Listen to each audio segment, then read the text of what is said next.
Vamos a aplicar estos conceptos de considerar los átomos esferas o las moléculas esferas y que se presentan ordenadas con una determinada tipo de celilla unidad.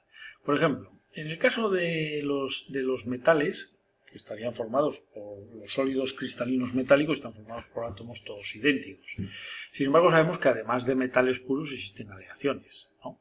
Esas aleaciones es una mezcla de átomos metálicos diferentes. Bueno, podemos distinguir en principio dos tipos de aleación.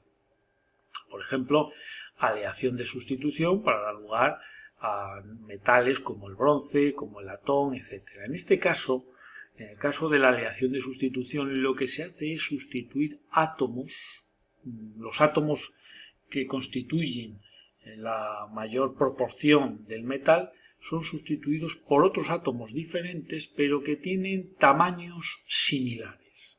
¿De acuerdo? Tamaños similares. Por ejemplo, aquí tenemos una aleación en la que la base metálica, es decir, los átomos mayoritarios son las esferas de color azul claro. Si alguna de esas esferas, en un determinado porcentaje, son sustituidas por esferas de tamaños similares, por ejemplo, ligeramente mayores o ligeramente menores, se produce un tipo de aleaciones que se llama aleaciones de sustitución, donde se genera un nuevo metal, como puede ser bronce, latón, y que tiene propiedades similares a los metales puros, donde los electrones, ese mar de electrones o gas de electrones que rodean a los átomos, se adapta inmediatamente a la deformación, al tipo de fuerzas que alteran, deforman el metal. Por ejemplo, aquí lo veis como se ha aplicado una fuerza lateral, se ha deformado el metal porque unas esferas han rodado sobre otras, entonces es fácil de deformar el metal, y el gas o mar de electrones inmediatamente se ha adaptado a la nueva forma metálica, provocando que el metal siga existiendo y no se haya roto o quebrado. ¿De acuerdo? Sin embargo, tenemos otro tipo de aleaciones en las cuales, por ejemplo, en los huecos que dejan los átomos principales o mayoritarios que determinan la naturaleza del metal, por ejemplo, imaginaos que tenemos una aleación intersticial basada fundamentada o compuesta de átomos fundamentalmente de hierro, ¿de acuerdo? Que son las esferas azules. Puede ocurrir que cada X átomos de hierro pueda aparecer o pueda colocarse algún átomo similar en tamaño pero distinto. Pero lo importante es que si en los huecos que dejan estas esferas azules que representan los átomos de hierro se introducen átomos pequeñitos de un tamaño similar a los huecos que dejan los átomos grandes. Estos huecos ocupados por estos átomos rosas, estos átomos rosas pequeños representan carbono. Entonces, si un determinado porcentaje de esos huecos que dejan los átomos grandes de hierro son ocupados en un determinado porcentaje, un 1, un 2, un 3%, son ocupados por un átomo pequeñito, cuyo tamaño se ajusta a dichos huecos, y si además ese átomo es carbono, entonces obtenemos un nuevo material, una nueva aleación que se llama acero.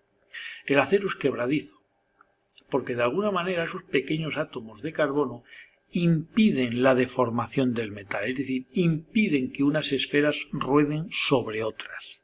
Entonces, debido a que esos pequeños átomos de acero de alguna manera están impidiendo que se deslicen las esferas sobre otras, si aplicamos una fuerza lo suficientemente intensa al acero, el acero se rompe, no se deforma, no se estira, se rompe, es quebradizo. ¿De acuerdo? Bien, entonces esto se llamaría un tipo de aleación intersticial. Luego, aquí lo veis, si aplicáis una fuerza no se deforma, sino que directamente rompe la aleación, rompe el material.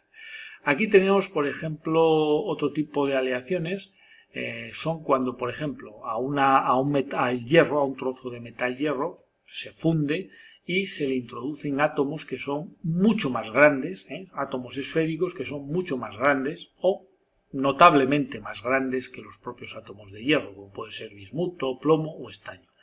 Entonces, en este tipo de aleaciones, pues son aleaciones bastante inestables y son aleaciones bastante blandas, ¿ya? Porque desorganiza bastante, es decir, la presencia de átomos bastante más grandes o moderadamente o notablemente más grandes que los átomos mayoritarios, pues desestabiliza un poco esa estructura cristalina y convierte a esta aleación en una aleación bastante dúctil, maleable, en fin, deformable. ¿De acuerdo?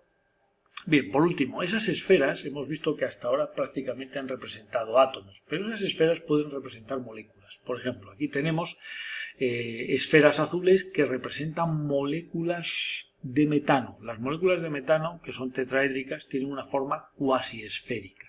Pues bien, el metano sólido, fijaros, cristaliza de una manera muy compacta, generando una celdilla unidad cúbica centrada en las caras. ¿De acuerdo?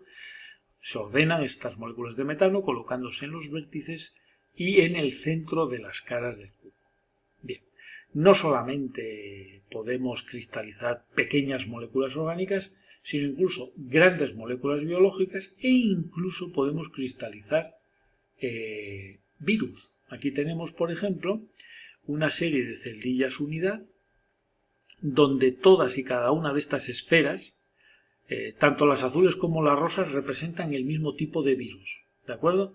Representan virus, cada una de estas esferas representan virus y esta sería la celdilla unidad, por ejemplo, pues para un sólido cristalino basado en este virus, el Turney Yellow Mosaic, ¿de acuerdo? Para otros virus diferentes, pues puede haber otras celdillas unidad diferentes. Para esto, para el Yellow, pues es cúbica, como veis, y la arista vale 695 angstrom. ¿Vale? Bueno. Y con esto, pues, terminaríamos el tipo de empaquetamientos y las estructuras cristalinas formadas por átomos o moléculas, todos, o incluso virus, todos del mismo tamaño. Y ya estudiaremos otro día el empaquetamiento de esferas de distinto tamaño, es decir, entraríamos ya en el mundo de los sólidos cristalinos iónicos, formados por iones de distinto tamaño.